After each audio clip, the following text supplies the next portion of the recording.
जैसे कि क्वेश्चन में कह रहा है रेखिक समीकरणों को प्रतिस्थापन विधि से हल करें। पहला समीकरण x प्लस वाई बराबर 14 है और दूसरा समीकरण x माइनस वाई बराबर 4 है।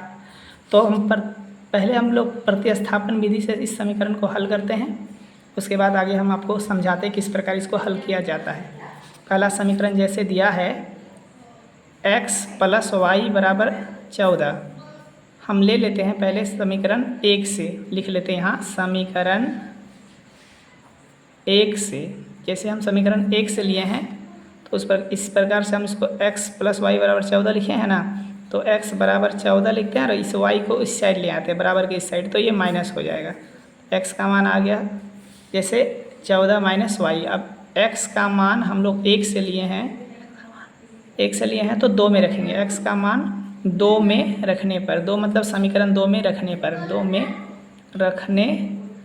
पर, ठीक है। तो समीकरण 2 हम लोग का है x माइनस वाई बराबर 4। अब जैसे x का जगह हम भर देते हैं 14 माइनस वाई, और ये x के जगह 14 माइनस वाई, और ये पहले से एक आई था लिख दिए, और बराबर में 4 है तो 4 लिख दिए। ये 14 रहने देते हैं और y माइनस 2y बराबर 4 आ गया। तो माइनस 2y बराबर 4 रहने देते हैं और इस 14 को इस साइड ले आते हैं, तो ये भी माइनस हो जाएगा 14 हम लोग के पास। अब माइनस 2y बचा और ये 14 में 4 घट गया तो माइनस 10 बच रहा है हम लोग का। अब इस साइड भी माइनस है, इस साइड भी है माइनस है, तो माइनस माइनस हट रहा है।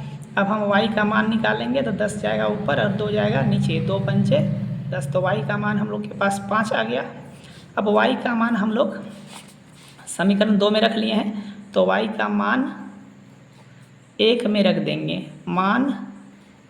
y का मान 1 में रख देते हैं। y का मान 1 में रखने पर, तो 1 हम लोग का जो दिया हुआ है समीकरण x प्लस वाई बराबर 14, ठीक है।